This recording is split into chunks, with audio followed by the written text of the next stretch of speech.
Bismillahirrahmanirrahim.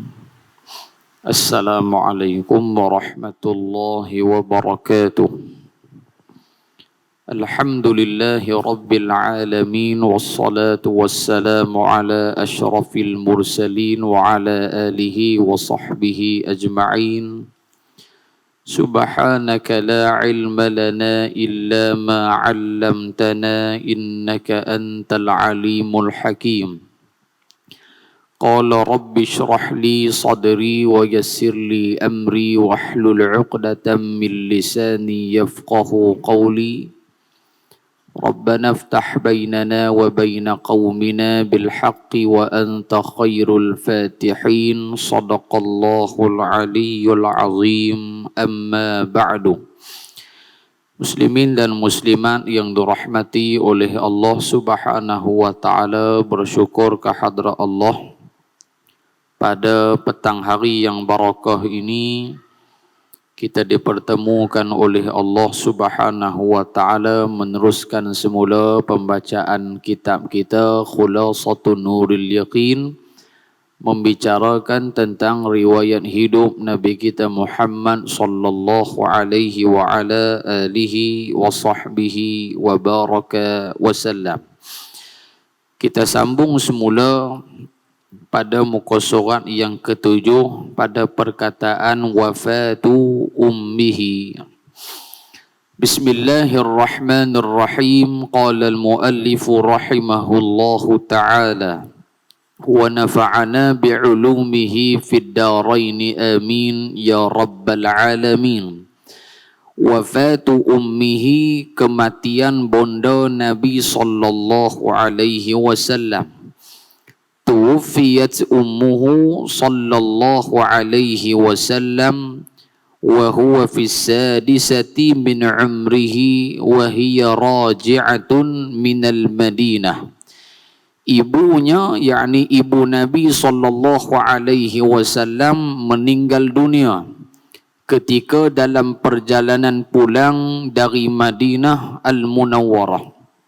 Ketika itu yakni ketika mak Nabi sallallahu alaihi wasallam wafat, umur baginda sallallahu alaihi wasallam adalah 6 tahun. Jadi tuan-tuan dan puan-puan yang dirahmati oleh Allah, mak Nabi sallallahu alaihi wasallam mati dalam perjalanan pulang daripada Madinah Al-Munawwarah selepas menziarahi maqam ayahanda Nabi sallallahu alaihi wasallam Abdullah di Madinah Al-Munawwarah. Yang kedua, ulama mengatakan selepas daripada Nabi hijrah ke Madinah, ni hak kita baca petang ni iaitulah sebelum daripada Nabi diangkat jadi Rasul, waktu budak lagi. Yang saya sebutlah ni adalah selepas Nabi diangkat menjadi Rasul, Nabi sallallahu alaihi wasallam pi ke Madinah, berhijrah ke Madinah Al-Munawwarah. Bila mana Nabi sallallahu alaihi wasallam sampai sahaja di Madinah Al-Munawwarah, baginda lalu di kawasan tempat tinggal Bani Najjar, yang mana ketika mak Nabi sallallahu alaihi wasallam ziarah maqam ayahanda Nabi di Madinah, dalam waktu yang sama mak Nabi sallallahu alaihi wasallam menziarahi saudara maranya, yakni adik-beradik Abdul Muttalib, adik-beradik tok wan Nabi, adik-beradik ayah kepada Abdullah di Madinah, iaitulah di perkampungan Bani Najjar. Baik, selepas Nabi hijrah mai Madinah, Nabi lalu di perkampungan Bani Najjar, maka pada ketika itu baginda sallallahu alaihi wa ala alihi wa sahbihi wa baraka wasallam, apa yang Nabi kata? Nabi sebut, "Huna nazaltu bi ummi wa fi hadhihi dar qabra abi Abdullah." Lepas daripada Nabi hijrah, Nabi lalu di perkampungan Bani Najjar, maka Nabi sallallahu alaihi wasallam kata kepada para sahabat ridwanullah alaihim ajma'in, "Huna, di sinilah yakni di perkampungan Bani Najjar inilah nazaltu bi ummi, aku pernah main dengan mak aku satu ketika dahulu. Maknanya ni di antara sifat Nabi SAW, di mana sahaja tempat yang dia ada momen, dia ada kenangan manis dengan orang yang paling dia sayang, maka dia akan ingat kepada orang tersebut walaupun orang itu telah meninggal dunia. Maka di sini nak menunjukkan bahawasanya akhlak satu orang anak yang soleh tidak pernah melupakan ibu dan ayah dia. Misalan kita kata, tahun ni ayah kita tak ada. Ayah kita suka makan lemang barangkali. Maka waktu kita duk makan lemang, kita akan kata apa? Kalau ayah ada lah, mesti dia seronok. Pasal apa? Dia suka lemang ni, dia suka lemang Pak Long ni, dia suka lemang kawan ni.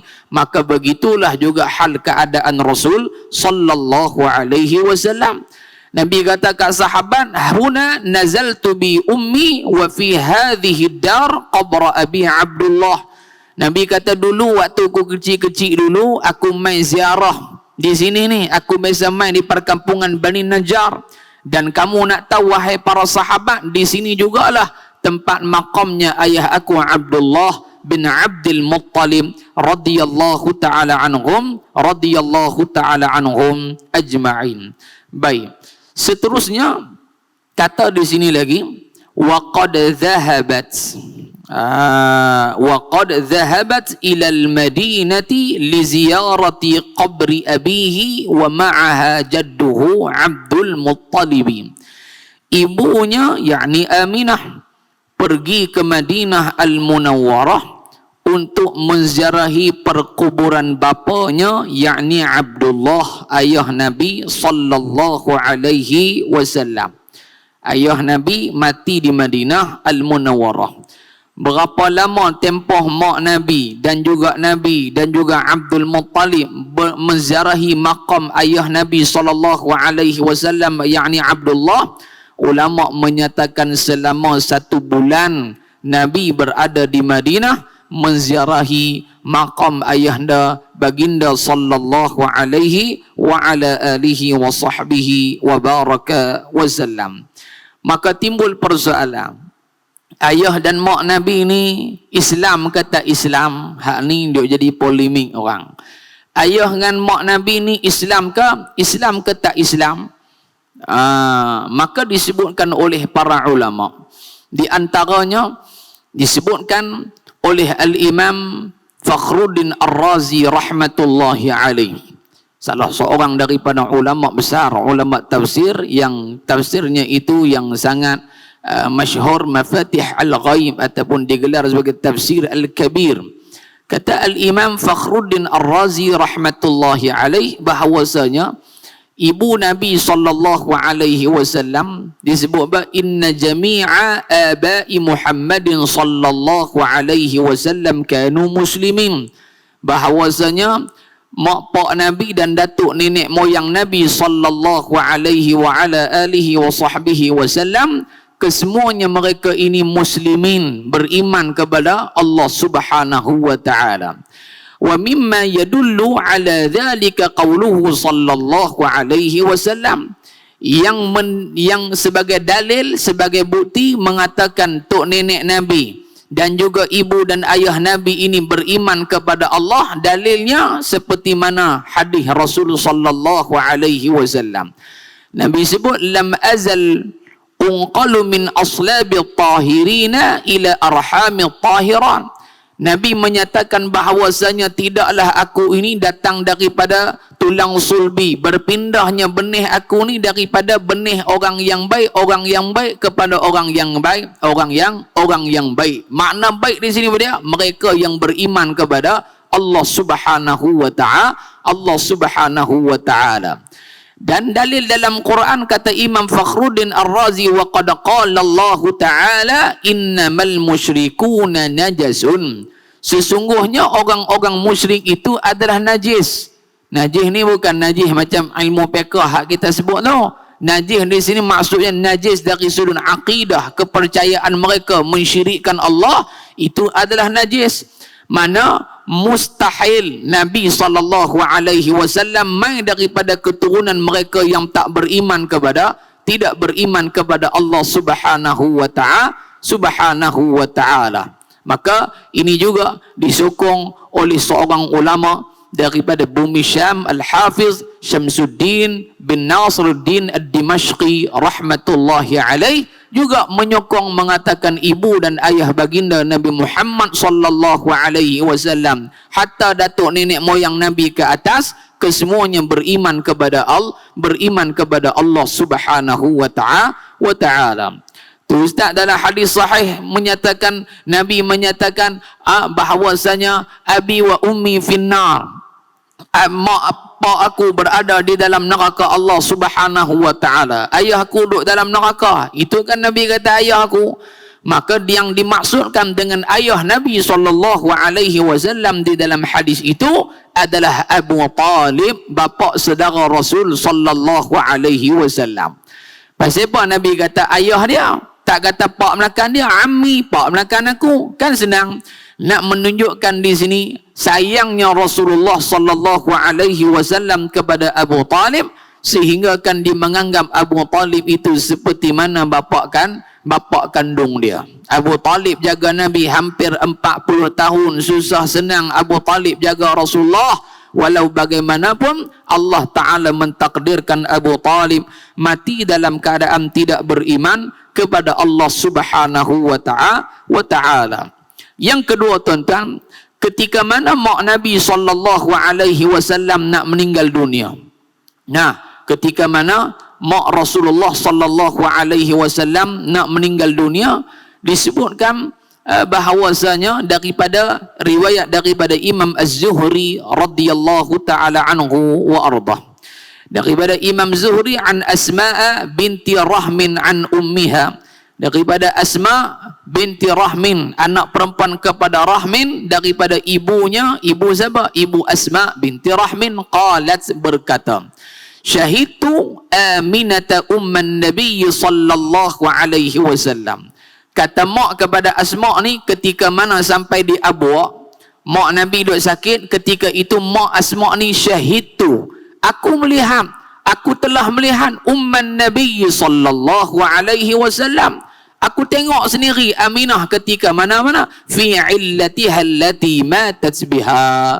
Waktu Aminah duk sakit nak mati tu, aku sendiri melihat hal keadaan perkara tersebut. Wa Muhammadun ghulamun yaf'al lahu khamsu sini 'inda ra'siha. Ketika itu usia Nabi sallallahu alaihi wasallam dalam riwayat ini menyatakan menjangkau 5 tahun, dan ketika itu Aminah radhiyallahu anha, Nabi sallallahu alaihi wasallam berada di sisi kepala Aminah radhiyallahu taala anha wa ardaha. Aminah duduk sakit, Nabi duduk betul kepala. Kemudian fanazarat ila wajhihi. Kemudian bila mana Aminah nak mati, Aminah tengok muka Nabi.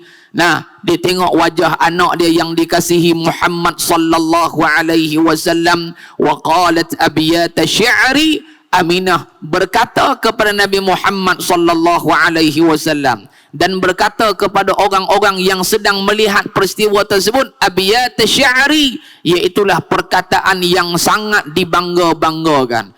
Maknanya Aminah nak abang kata dia punya seronok ni pada ketika ni. Ucapan dia itu ucapan yang menunjukkan kata dia bangga sungguh dengan anak yang dikandung, dengan anak yang berada di hadapan mata dia, iaitulah Muhammad sallallahu alaihi wasallam. Dia tengok Nabi Muhammad, dia berkata dengan perkataan yang dia bangga dengan perkataan dia. Thumma qalat, dia berkata, kullu hayyin mayyitun. Kata Aminah kepada Nabi pada waktu kecil, waktu tu Nabi lebih kurang 5 tahun, dan orang yang berada di sekitar ketika tu, Aminah kata apa? Kullu hayyin mayyitun, wahai anakku Muhammad, ketahuilah bahawasanya setiap yang hidup pasti akan mati. Maknanya dia nak menenangkan Nabi SAW. Wa kullu jadidin balin, Dan setiap benda yang baharu pasti akan usang, akan rosak, akan lama. Wa kullu kathirin yafna, dan setiap yang banyak itu pasti akan berkurang dan akan habis. Wa ana mayyitun wa dzikri baqin, dan aku ini akan menjadi mayat, aku ini akan menjadi orang mati, aku ini akan menjadi manusia yang tidak ada apa-apa lagi, mati dah, jadi mayat dah. Maka pada ketika itu tuan-tuan, Nabi SAW dengar mak dia kata lagi, kata Aminah radhiyallahu anha, wa qad taraktu khairan wa waladtu tuhra. Kata Aminah, sesungguhnya aku telah meninggalkan kebaikan yang besar kepada umat manusia, iaitulah Muhammad sallallahu alaihi wasallam. Wa waladtu tuhra, dan aku telah melahirkan satu orang manusia tuhra daripada keturunan yang suci, keturunan yang baik, yang tidak mensyirikkan Allah Subhanahu wa ta'ala. Maka itu di antara detik-detik akhir yang diriwayatkan oleh Al-Imam Az-Zuhri tentang saat kewafatan Sayyidatuna Aminah radhiyallahu ta'ala anha wa ardaha. Muslimin dan muslimah yang dirahmati oleh Allah Subhanahu wa ta'ala sekalian. Baik, ibunya pergi ke Madinah untuk menziarahi perkuburan bapanya. Ada riwayat menyatakan ayah Nabi sallallahu alaihi wasallam minta kepada Allah supaya dihidupkan semula ibu dan ayah Nabi. Nabi minta, wahai Allah, hidupkan kembali ayahku, hidupkan kembali mak aku. Maka dengan izin Allah Subhanahu wa ta'ala, Allah Ta'ala menghidupkan semula ibu dan ayah Nabi sallallahu alaihi wasallam. Menunjukkan ini di antara keistimewaan, di antara kemuliaan yang diberikan oleh Allah kepada Nabi Muhammad. Baik, dia kata, bolehkah mak pak Nabi mati dah, boleh hidup balik kah? Maka dijawab oleh Al-Imam Al-Qurtubi rahmatullahi alaih, Nabi Allah Isa menghidupkan orang yang telah mati. Nabi Isa dengan izin Allah menghidupkan orang yang telah mati. Boleh tak boleh? Boleh, tak ada masalah. Apatah lagi Nabi sendiri yang minta Allah Ta'ala menghidupkan semula ibu dan ayah Nabi kita Muhammad sallallahu alaihi wasallam. Mustahil ke tak mustahil? Tak mustahil. Dan ada daripada kalangan Bani Israel yang dibunuh, maka dengan izin Allah dihidupkan kembali lelaki yang dibunuh ini untuk memberitahu siapakah yang membunuh kamu. Sedangkan hak ni berlaku kepada Bani Israel pun dihidupkan oleh Allah, padahal dia bukan Nabi, dia bukan Rasul. Tetapi yang diminta ini adalah daripada seorang manusia yang paling agung, iaitulah Nabi kita Muhammad. Maka dihidupkan ibu dan ayah Nabi semula, maka mak dan ayah Nabi sallallahu alaihi wasallam menyatakan mereka berdua beriman dengan Nabi Muhammad, beriman dengan kerasulan Muhammad, beriman dengan ajaran yang dibawa oleh Nabi kita Muhammad sallallahu alaihi wa ala alihi wa sahbihi wa baraka wasallam, seperti mana yang disebutkan oleh Al-Imam Jalaluddin As-Suyuti rahmatullahi alaih. Baik, datuknya Abdul Muttalib. Abdul Muttalib turut serta dalam perjalanan ini. Perjalanan mana? Perjalanan ke Madinah menziarahi maqam ayahanda Nabi sallallahu alaihi wasallam. Baik, tengok pada nota kaki di bawah. Ada yang berpendapat bahawa bersama ibunya Nabi, yakni Aminah, dan Ummu Aiman pergi ke Madinah Al-Munawwarah. Hak kita baca, pengarang mengatakan pi ke Madinah adalah Nabi, mak Nabi Abdul Muttalib. Pandangan yang kedua kata yang pi Madinah tu Nabi, mak Nabi dan juga Ummu Aiman yang digelar sebagai Barakatul Habasyiyah, wanita Habasyah, wanita kulit hitam yang diberkati oleh Allah Subhanahu wa ta'ala.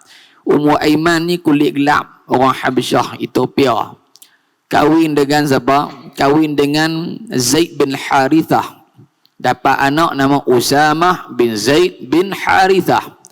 Usamah bin Zaid bin Harithah adalah anak Ummu Aiman yang kita duk dengar. Dialah yang teman Nabi dakwah ke bumi Taif. Dialah yang menceritakan saat-saat Nabi dipulau oleh penduduk Taif. Dialah sahabat yang menceritakan bagaimana Nabi dibaling dengan batu. Dialah sahabat yang melihat bagaimana luka dan darahnya kaki Nabi SAW ketika mana berada di bumi Taif. Dialah sahabat yang melihat Nabi berdoa kebaikan untuk umat Islam ataupun umat manusia yang berada di bumi Taif supaya tidak ditimpa azab dan juga bala daripada Allah Subhanahu wa taala. Tapi bila mana dia kahwin dengan Zaid bin Harithah. Zaid bin Harithah ni kulit putih, Ummu Aiman kulit hitam. Dapatlah Usamah bin Zaid bin Harithah. Usamah bin Zaid bin Harithah, dia punya appearance dia, luaran dia, warna kulit dia antara dua lah, saya pun lupa dah. Dia sama ada diikut pak dia ataupun diikut mak dia, hitam ataupun putih, antara salah satu tu lah. Bila mana kahwin, dapat Usamah bin Zaid, menyebabkan orang Madinah ketika itu memfitnah bahawasanya ini bukan anak hasil perkahwinan Ummu Aiman dan juga Zaid bin Harithah. Seolah-olah mereka nak menuduh yang mengatakan Usamah ini bukan anak yang sah taraf. Akhirnya menyebabkan Nabi SAW marah. Nabi marah, orang tuduh dia punya anak angkat dia. Zaid bin Harithah ni anak angkat Nabi. Nabi sayang. Tiba-tiba orang pergi tuduh kata dia buat benda lagu tu, menyebabkan Usamah dan Zaid bin Harithah mereka menjauhkan diri daripada orang lain. Mereka keluar daripada bumi Madinah Al-Munawwarah buat seketika waktu, nak meredakan fitnah pada ketika tu. Maka sampai di satu tempat, Usamah dan juga Zaid bin Harithah radhiyallahu anhuma, mereka berhenti rehat, mereka tidur. Dalam duk tidur tu tuan-tuan, kedua-dua anak beranak ni tutup kepala, tutup muka habis. Ibaratnya guni lah, duk tidur tu selimut terus gitu. Selimut gitu. Yang nampak hanya kaki saja. Hanya kaki. Dua sepasang kaki hitam, sepasang kaki putih. Padahal dua beranak. Kalau kita tengok pada zahir, sepasang kaki hitam, sepasang kaki putih, mesti orang yang lain-lain tak ada kena mengenal nasab ke apa. Dia ni hitam, dia ni putih. Takdir Allah, ketika mana duk tidur tu, main satu orang lelaki, yang lelaki ini dia mempunyai kepakaran, dia boleh tengok orang dan dia tahu dia ni anak siapa. Ini ada ilmu yang Allah Ta'ala bagi kepada mereka-mereka yang terpilih. Lebih kurang kita kata dia ni kira pakar dalam bab nasab. Habak ya kok mana, tak kira dia petip. Kita jumpa lah keturunan kita. Begitulah keadaan dia. Dia tengok tapak kaki dia pacak itu. Maka dia tengok melalui pembacaan dia di tapak kaki, dia mengatakan bahawasanya dua orang ni adalah dua beranak. Walaupun kala dia lain, walaupun kala dia lain-lain. Maka lelaki ini mengkhabarkan kepada penduduk Madinah bahawasanya Usamah dan Zaid bin Harithah ini adalah dua beranak. Maka pada ketika itu terjawablah segala fitnah yang dilemparkan oleh orang-orang munafik dan orang-orang musyrikin yang ada di Madinah Al-Munawwarah. Muslimin dan muslimat yang dirahmati oleh Allah Subhanahu wa taala. Muka surat 8 yang terakhir. Wa qad dufinat bil abwa'i wa hiya qaryatun baina Makkah wal Madinati. Ibunya yakni Aminah dikebumikan di Abwa. Abwa ni tang mana? Dia duduk tengah-tengah antara Mekah dan juga Madinah Al-Munawwarah, iaitu sebuah kampung yang terletak di antara Mekah dan Madinah Al-Munawwarah. Selepas daripada mak Nabi wafat, maka Nabi SAW ada kalanya Nabi pergi ziarah makam mak Nabi di Abwa. Bila Nabi ziarah makam mak Nabi di Abwa, Nabi akan duduk di tepi kubur. Nabi akan teriak. Muka rata Nabi teriak sedih dengan kematian mak Nabi SAW.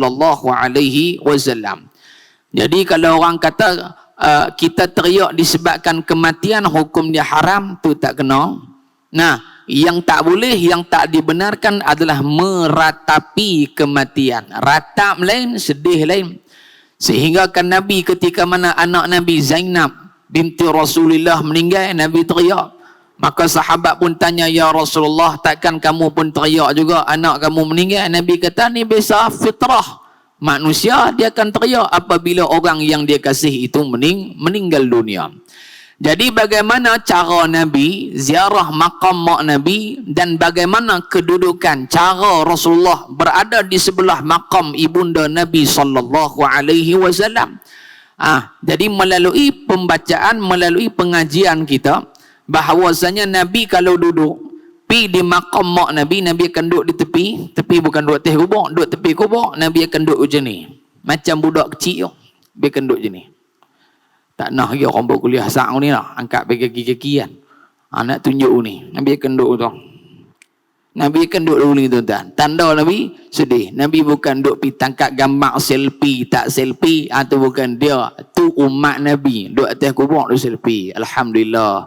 Dah baca tahlil. Alhamdulillah. Hak ni. Hak tu tak kena tu. Nabi duduk di tepi dalam keadaan macam kita sebutkan tadi. Dia panggil kedudukan dia seperti mana kurfusa. Dia panggil istilah duduk tu namanya kurfusa, yakni mendakap kedua kaki dan kepala ditundukkan. Itu di antara kelaku Rasulullah sallallahu alaihi wasallam ketika mana berada di makam ibunda Nabi Aminah radhiyallahu anha. Yang terakhir, fahadanathu ummu Aiman khadimatu abihi Abdullah. Selepas daripada mak Nabi meninggal, maka yang menjaga Nabi Muhammad adalah Ummu Aiman. Siapa Ummu Aiman? Ummu Aiman ini adalah merupakan khadam kepada Abdullah, khadam kepada Abdullah, yakni ayah Nabi sallallahu alaihi wasallam. Dan Ummu Aiman ni umur dia panjang. Ketika mana Nabi wafat, Ummu Aiman tak mati lagi. Tu dia, panjang umur dia. Bahkan Tok Wan Nabi nanti kita akan jumpa, Tok Wan Nabi wafat umur 140 tahun. Abdul Muttalib wafat umur dia 140 tahun. Jadi ketika mana Ummu Aiman menjaga Rasulullah, adakah Ummu Aiman saja jaga? Tak. Dalam waktu yang sama, yang menjaga Nabi Muhammad itu adalah Abdul Muttalib, datuk Nabi kita Muhammad sallallahu alaihi wa ala alihi wa sahbihi wa baraka wa sallam. Wallahu a'lam wa a'la bis-shawab. Sambung pada besok wafatu jaddihi sallallahu alaihi wasallam. Subhanakallahumma wa bihamdika asyhadu an la ilaha illa anta astaghfiruka wa atubu ilaik. Bismillahirrahmanirrahim. Wal 'asri innal insana lafi khusr illa alladhina amanu wa 'amilus salihati wa tawasaw bil haqqi wa tawasaw bis sabr. Wa sallallahu ala sayyidina Muhammad walhamdulillahi rabbil alamin. Assalamualaikum warahmatullahi wabarakatuh.